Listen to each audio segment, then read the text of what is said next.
Welcome, everybody, to another amazing episode of Wellness Warriors. Today, I have a fellow breast cancer conqueror, Naomi Damask. And I met Naomi through we call it mind share. It's basically where, healthcare entrepreneurs share ideas and collaborate. And we kind of met through that, I think. And I really loved her story. She's a certified wellness coach. She's a wellness entrepreneur. She's a mom. She's a biohacker into nutrigenomics and epigenetics, which you have all heard me talk about that a lot. I love your vitamin C party, right? First thing I thought of was vitamin C IV. No, it's community, connection, and conversation. So she's the co-host of weekly podcast, Wellness Wednesday Worldwide. And she has an amazing website called Oh My Word. So thank you so much for joining me, Naomi. Well, thank you so much for having me, Dr. B. And it's always a pleasure to have conversations with you. Yes, yes. And I love talking to fellow thrivers and women who've walked the walk and understand, right? Because unless you've had that diagnosis and you've been through that journey, you really can't relate 100%. So let's start there. Let's start with the pain and how that led to your passion. Oh, so my pain happened in two forms of two tumors in December of, 2011, I was diagnosed. And, it was one of those things that I had probably that spring. I felt one of my lumps. We were in Hawaii and, playing in the surf, you get full of sand. And I remember going over and thinking, that doesn't seem normal, and just sort of dismissing it. And then as time went on, I decided, I was like, it's still there. Probably should go get this checked out. Fast forward, life was happening. I did not get in to see my OB until December. And that's when you're in the throes of the holidays, and it wasn't on my radar anymore. And she's like, oh, you have a lump, but it's probably nothing. It's probably just, you're young. That's what she kept saying. You're young. It's probably just a cyst, but let's go get it checked out. But you know how you have that gut feeling? Yep. And I had that gut feeling. And so I had my first ever mammogram. And then I also had an ultrasound. And it was during that ultrasound, the doctor kept asking me, can you show me where your lump is? And I was like, right here. And by the third time, I finally said to her, what's going on? Because you keep asking me the same question and I keep pointing to the same area. And she said, well, and it was that sort of that long pause. She said, there's two, and I can tell by the ultrasound that they're not fluid filled. So that means they're not cyst. And right then and there, it was like that pit of your stomach. And it was a Friday. And ironically, my husband had just accepted a job to move us from the city of Chicago to Atlanta the week before. So I was like, well, I need to have a showing. Like, what does this all mean? And they're like, we really need to do biopsy. And they said it probably will take, till mid-Wednesday before we have any news. Well, that Monday I got the news. And it was one of those things that, when your OB calls and says, hey, call me as soon as you get this. And if I'm ill with patients, tell the nurse to come get me. And she didn't even have to say anything more than that. When I called and they put me on hold to get her, she's like, I hate giving you this news, but it is cancer. And basically, I don't want you to come to see anyone downtown Chicago. I want you to go to North Shore, which was closer to where I was in the city. And she's like, your whole team is waiting for you. And talk about throwing you into the fear pool at first. That's what they did. And it was, it's almost a blessing because I think it's led me to where I am today.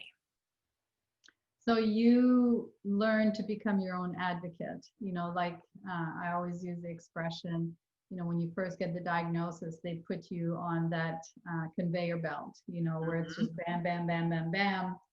And, women don't have time to think. And a lot of times they're in a panic mode and it's like, what do I do next? So what happened? That was exactly what it was. I decided, I was very active in the Junior League of Chicago. So I decided to reach out to my whole network of people and said, I've been diagnosed.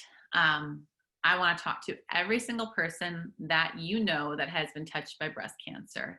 And so it was just an outpour of people that connected me. And I just started asking these other survivors, like, what have you done? What was, your research? What did you do? And are you pleased? Has your cancer returned? I was just like wanting to grasp at something from a survivor based off of what they had said versus just, reading or what the doctors were telling me. And so after, doing all that, I really decided on what was the best plan for me. At the time, this was almost 9 years ago, there wasn't as much support as there is now on social media. And at that time, I really wanted to go all natural. I wanted to do everything that way. And my husband looked at me and said, we have 2 little girls. You can green juice, you can do all that stuff you want to do afterwards, but you need to listen to the doctors. The doctors are here. That's what they went to school for. You need to listen to them. And so I started to do more research, and I decided, fine, you know what? You guys want me to do chemotherapy. I will do it, but I'm only going to do minimum 4 rounds, and that's it. So I felt like I sort of had a win in it because I got to have a say. And my oncologist said, in all my years of practice, I have never had anyone negotiate with me. And I said, well, it is my body. And I'm trying to come to a happy medium with, everyone in my family, as well as, myself and what you guys are telling me. And I felt like that was the best choice. And so I ended up doing 4 rounds of chemotherapy. And then I also did a bilateral mastectomy with reconstruction. And that is another journey in itself. And I think you and I have spoke about this before, Dr. V, is I've just recently explanted. I've had my implants removed because of breast implant illness. Wow. And after 2 rounds of implants, and it just goes back to the fact that I really wanted to actually explore going flat. And the plastic surgeon told me, you're young, you won't be happy. I really think you should consider implants. And now all that I know, I would never consider implants. So let's digress a little bit, because, and I wasn't going to talk about this, but I'm glad you brought it up. There's so much pressure for women after they've had surgery to do reconstruction. And just like your doctor said, you're not going to be happy, you should do it. And, at what point did you realize that, there was, not that there was a regret, but there was something that you had to change? You had to go through the explant surgery and have them removed. How long did it take you to realize that? So actually, I had my implants put in after my chemotherapy that May. And within 6 months after that, I was having such issues. And I was saying to some other women that I help run a nonprofit, I was just like, I hate my breast implants. I'm like, I hate them with a passion. And all these other people, why did you hate them? I hated the fact that I felt like I couldn't move. Like I felt like I was restricted. And I'm a very active person. I enjoy yoga. I enjoy exercising, being active. And I just felt like I couldn't breathe, just different things. And they all said, why don't you go see our plastic surgeon? So I switched. I went to go see him. He's like, yeah, I think you're way too big for your frame. And I wasn't that big, but still big enough. So I did a swap then. And I still kept having issues, and I kept having ultrasounds done. And, every time I'd bring it up, they'd say, your implants are just fine. Maybe it's a little scar tissue. Maybe you just aren't used to them. And then I started doing more research in regards to breast implant illness and thinking, could I really have this? But I would read and meet some of these other people, and they would have just these unbelievable stories. And I was like, I don't maybe fit that mold. And then I was like, it's going to be another surgery. And, at the time I was just like, oh my word, it's going to be another cost. And, we spent so much money the first time along when I was diagnosed that I just was like, oh, I hate asking my husband to be like, all right, here we go again, if we're going to have to shell this out of our own pockets. And then what hit me was another survivor had posted her before and after picture. And this was after probably 2 years of me going back and forth, like, should I get them out? Should I not get them out? Maybe this is all in my head. And you're fine. She posted a before and after picture, and Dr. V to see within 24 hours of what her face looked like, I sent her a message and I was like, can I talk to you? And she's like, absolutely. Right after that, I picked up the phone, called my insurance, called, a doctor that I was sort of looking at here to make sure she knew what she was doing. And I booked the appointment. It was like, I just have to do this. And then Wow. COVID hit, of course. And then it was like one of those things like, oh, start to second guess yourself a little bit. And then I just told them, I said, here's the deal. I know that I had to be canceled, but can I be put at the top of your list? I will go whenever. And so they called me in May and said, I know this is short notice, but can you do it next week? And I was like, yep. And I think it was the best thing because I didn't have time to really process it all. Mm-hmm. And it was hands down the best decision I have made. I am so happy. Okay. And I also realized like how much our inner, like our beauty does not come from the outer appearance, but what really comes from within. And I know it's been a journey for me, Dr. V, but and everything happens for a reason.